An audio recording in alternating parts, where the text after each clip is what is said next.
क्या आपने कभी सोचा है कि अगर आप लगातार 7 दिन तक डीप स्लीप हिप्नोसिस सुने तो क्या बदल सकता है? क्या सिर्फ एक ऑडियो सुनने से नींद गहरी हो सकती है या यह सिर्फ प्लेसबो है?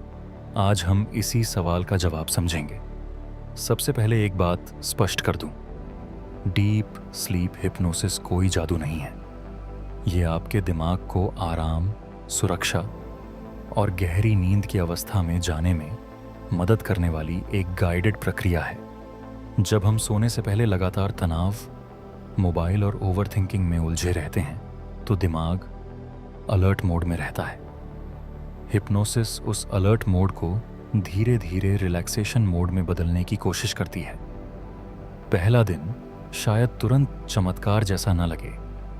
कई लोगों को शरीर थोड़ा भारी लगना और सांसें धीमी होना महसूस होता है।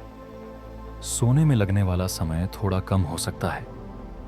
तीसरे दिन तक अगर आप रोज एक ही समय पर सुनते हैं तो दिमाग उस आवाज और संगीत को नींद का संकेत मानना शुरू कर सकता है।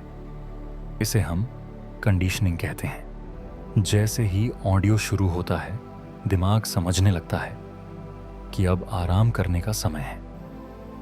5वें दिन कुछ लोगों को रात में बार बार जागना कम होना शुरू हो सकता है।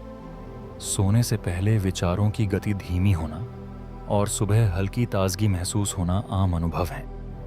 यह इसीलिए हो सकता है क्योंकि शरीर तनाव से आराम की अवस्था में जल्दी जा रहा होता है। 7वें दिन सबसे दिलचस्प बदलाव दिख सकते हैं अगर आपने नियमित रूप से शांत वातावरण में सुना है। आपको सोने से पहले मन शांत होना, नींद आने का डर कम होना और ओवरथिंकिंग में कमी महसूस हो सकती है।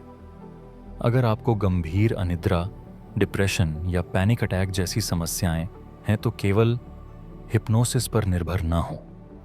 यह एक सहायक तकनीक हो सकती है लेकिन इलाज का विकल्प नहीं है। इसे सही तरीके से सुनने के लिए सोने से 10 मिनट पहले मोबाइल दूर रखें और कमरे की लाइट हल्की करें। लेटकर सुने, बैठकर नहीं, और सिर्फ सुनने की कोशिश करें बिना खुद को जबरदस्ती सुलाने के। जितना आप नींद को फोर्स करेंगे, दिमाग उतना ही ज्यादा जगता रहेगा।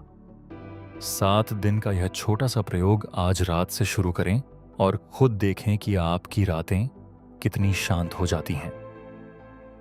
सबसे बड़ा बदलाव यह हो सकता है कि आपका दिमाग सोने से पहले लड़ना बंद करके आराम करना सीख जाए। अच्छी नींद की शुरुआत तब होती है जब दिमाग महसूस करे कि अब वह सुरक्षित है और हर रात जागने की जरूरत नहीं।